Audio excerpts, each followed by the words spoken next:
Dharmendra, I was noticing a lot of very fascinating mind maps, colorful and interesting ones throughout the book. And this one particularly caught my eye. I'm going to hold it up for us to take a better look at. Right. And I'd like you to maybe, I'd like you to just sort of walk me through the rationale of it. This is clearly created by you. Yes. And it's one of your mind maps where you've literally talked about the law of Yes. mind maps. So could you walk me through, or anyone who does not understand the rationale behind this mind map? Okay. So I have explained the mind map laws in linear notes, Yes. as well as created a mind map about the mind map laws. Okay. So this in a way would demonstrate to a person how a mind map can be created out of linear notes. Okay. And one of the best ways to sell a concept Yeah. is to get somebody to see you using that concept. It's much better than the guy just preaching, and when he actually practices, it Sure. just makes a strong Walk point. the talk. Yeah. Yeah. So if I am telling him about the concept of mind map laws in linear notes, Yeah. which is the tool that he's used to, and I'm introducing him to the concept of mind maps, and I'm doing it through Yeah. mind maps, then that communication is much stronger. So tell me about this one that you created. Like, what was the thought process? Where did you start? How did it evolve? How does that happen? Yeah. So this is about how to make a mind map. If you're using a mind map for, let's say, deep learning, or for presenting to someone else. So the primary objective of this mind map is to project, is to Present. make other people learn a Okay. certain set of tools. So Okay. what others think of this mind map is very, very important. Hence, I have to be very careful about the colors. I got to make it as interesting as possible. I've got to put pictures in there. If I were just to make a mind map for creativity, then I wouldn't bother with all this, because then I'm just interested in generating ideas. I don't have to show that mind map to anybody else. It can be as filthy looking Okay. as possible. I don't care, as long So as they this get one ideas. was sort of a presentation in the Yes. book talking about, let's say linearly you talked about it, but here's just take a look at it and Yes. get what comes at you. Yes. And so this would be, say, different from in the archives where I think a TED talk was being Yes. figured out here, and I'm almost thinking this was a brainstorm that you worked on for yourself.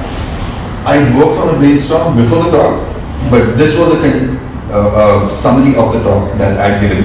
Beautiful. So I did a talk on, I was the first speaker in the world to talk on mind mapping on a TEDx platform. Wow. And it was a stroke of luck. Yeah. Just a stroke of luck that I'd been totally present to it.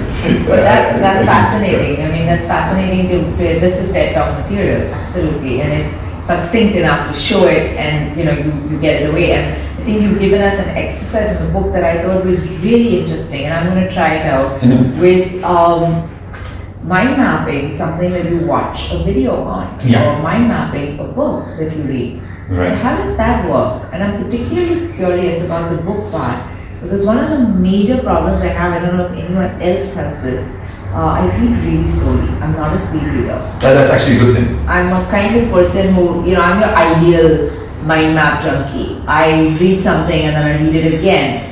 I do end up absorbing a lot, but there are things that I need to read for work where I have a required amount of reading. So how could I, sort of create magic with a mind map in this? Speed reading in the conventional sense is completely not backed by research. I have research either done or offered by a gentleman called Ulrich Boser, who happens to be an education consultant to Bill Gates.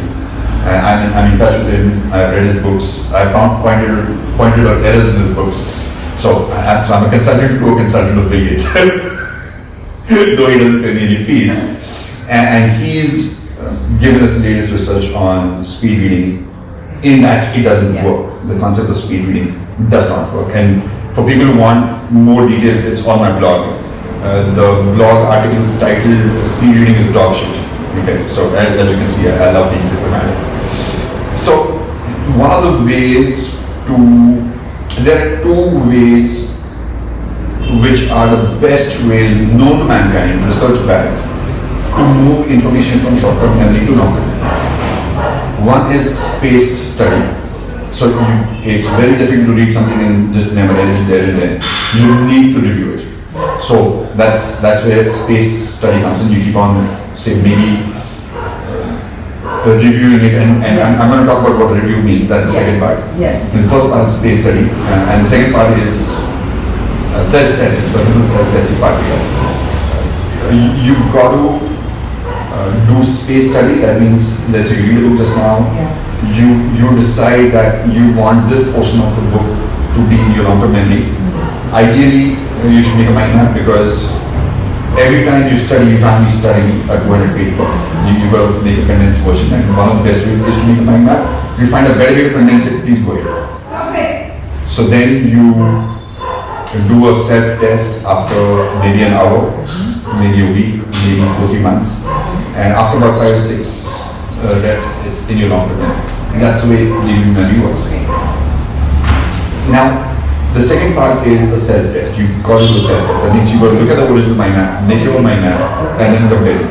Oh wow. That's it. You'll be surprised how many teachers and how many students don't know of this strategy, and they're wasting so much time in non-optimal ways. So that's where a mind map can come in, and when you're making a mind map, it's a struggle.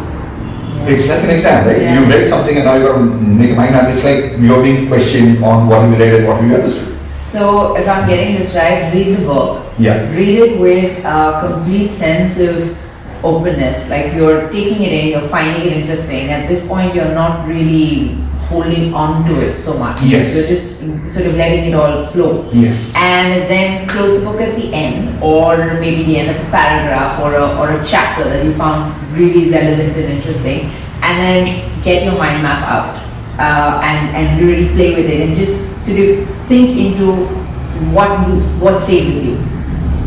And I'm then hearing, maybe go back to that chapter, reread it, see that you got the essence of it.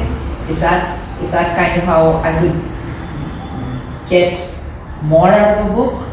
So there are two processes here. One is one of the ways in which the brain tends to latch onto information is information processing.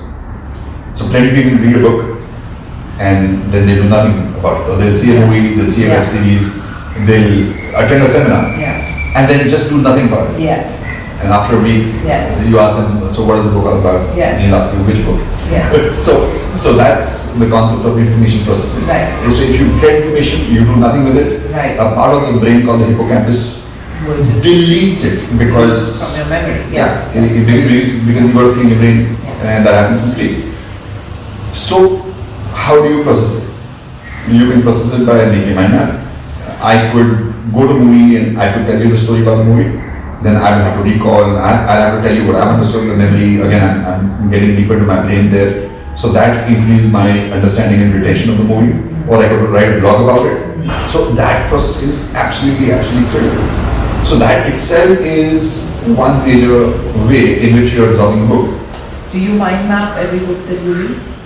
Not every book, but the concepts of the book that I want to put into my long-term memory, the concepts of that book which I want to use in my seminars, I do that. And initially I did mind map in 2009 and 10. I have mind mapped more than 100 books.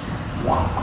I had to do that as part of an assignment, and generally want to just keep doing it and see how it works. And absolutely.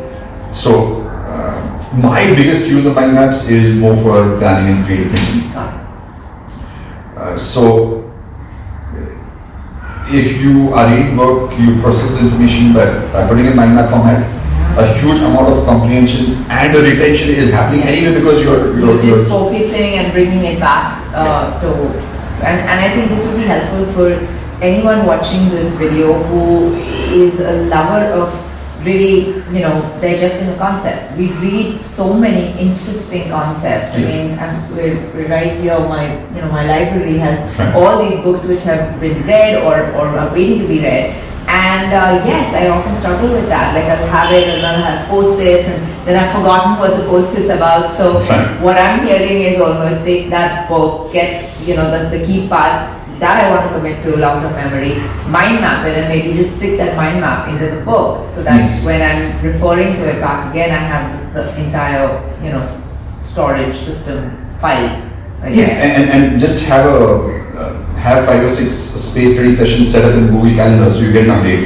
You get a message in your inbox saying that you got to do this as ready right now. Yeah. If you do this 5 or 6 times, and that should be enough to put it in your long-term memory for you to use it with an authority which Yeah. really impresses people. Absolutely. But that's very critical. Absolutely, and I've noticed that about you over the years.